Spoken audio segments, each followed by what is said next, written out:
안녕하세요. 오늘은 우리 마음속에 아주 깊숙이 자리 잡고 있는 학습된 틀이라는 것에 대해 이야기해 보려고 해요.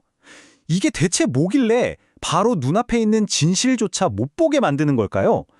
오늘 이 고전 이야기를 통해서 한번 시원하게 파헤쳐 보겠습니다. 자, 이야기 속으로 한번 들어가 볼까요? 시작부터 정말 엄청난 사건이 벌어집니다. 앞을 보지도 말을 하지도 못하던 사람이 글쎄 순식간에 치유가 된 거예요. 누가 봐도 이건 뭐 부인할 수 없는 기적이잖아요. 바로 이 놀라운 사건 때문에 이제 곧 엄청난 인식의 충돌이 벌어지게 됩니다. 아주 극적인 갈등이 시작되는 거죠. 자, 똑같은 기적을 눈앞에서 봤는데 반응이 정말 극과 극입니다.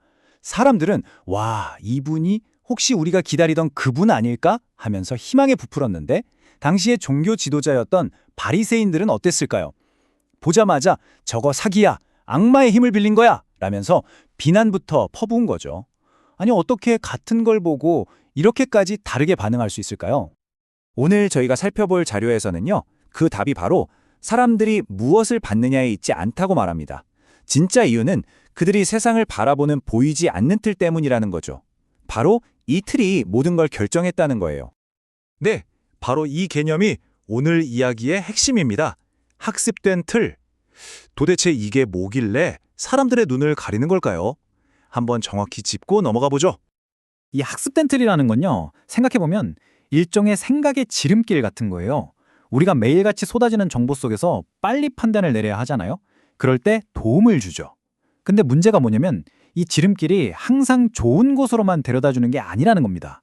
오히려 내가 원래 믿고 있던 생각과 다른 새로운 증거가 나타나면 에이 저건 틀렸어 하면서 그냥 밀어내버리게 만드는 거죠. 사실 이런 틀은 우리 주변 어디에나 있어요. 예를 들면 교회 열심히 다니면 무조건 복 받는다 같은 믿음. 이것도 일종의 틀일 수 있죠. 또 이야기 속에 나오는 군중들처럼 권위 있는 사람이 말하니까 맞겠지 하면서 쉽게 흔들리는 마음.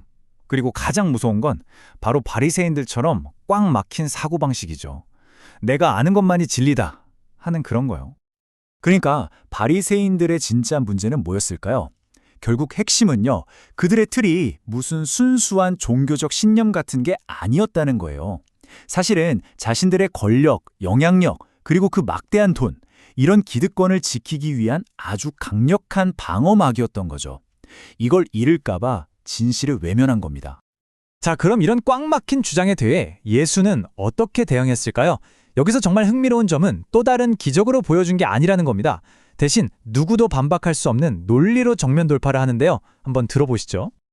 논리가 정말 간단하면서도 강력합니다. 한 나라가 자기들끼리 싸우면 그 나라가 제대로 서 있겠냐? 이거죠. 만약 사탄이 사탄을 쫓아낸다면 그건 자기들끼리 싸우는 거잖아요. 그럼 사탄의 왕국이 어떻게 버티겠어요? 이건 뭐 상식적인 이야기죠. 악이 스스로를 공격해서 무너지는 그런 바보 같은 짓은 안 한다는 겁니다. 여기서 정말 아이러니한 점이 드러나요. 원래 악과 싸워야 할 사람들이 누구죠? 바로 바리새인들이잖아요.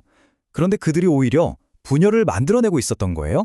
심지어 악마들도 자기들 망할까 봐 안 한다는 그 내부 분열을 거룩해야 할 지도자들이 하고 있었던 거죠. 그럼 이런 학습된 틀이 이렇게나 위험하다면 우리는 대체 어떻게 해야 진실을 제대로 볼 수 있을까요? 다행히도 오늘 자료에서 아주 간단하면서도 강력한 테스트 방법을 하나 알려줍니다. 바로 열매로 나무를 알 수 있다는 비유인데요. 이게 무슨 뜻이냐면요. 나무가 좋아 보이든 나빠 보이든 그 겉모습에 속지 말라는 거예요. 중요한 건 그 나무가 어떤 열매를 맺느냐는 거죠. 즉, 사람을 볼 때도 그 사람의 직함이나 명성, 겉으로 보이는 모습이 아니라 그 사람의 행동이 만들어내는 실제 결과를 보라는 아주 실용적인 조언입니다. 이게 정말 핵심이에요. 왜냐하면 나쁜 나무도 어떻게든 좋은 열매인 척 할 수는 있거든요. 잠깐은요. 하지만 꾸준히 계속해서 좋은 열매를 맺는 건 불가능하겠죠. 그래서 우리는 어떤 사람이나 주장을 판단할 때 시간을 가지고 그 결과, 그 열매를 꾸준히 지켜봐야 한다는 겁니다. 자, 이제 마지막으로 이 이야기는 렌즈를 우리 자신에게로 돌립니다. 이 오래된 이야기 속 교훈이 오늘을 살아가는 바로 우리에게 던지는 질문은 무엇일까요? 자료의 저자도 이렇게 고백을 해요. 솔직히 말해서 내가 좋은 나무인지는 잘 모르겠습니다. 하지만 단지 바라는 것은 내 삶이라는 나무에서 말씀의 열매가 맺히는 것입니다. 라고요. 이 솔직한 고백이 우리에게 정말 중요한 걸 알려주죠.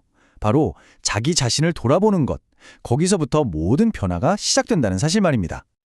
그래서 이 이야기는 마지막으로 우리 각자에게 이 질문을 남깁니다. 나는 과연 어떤 나무일까?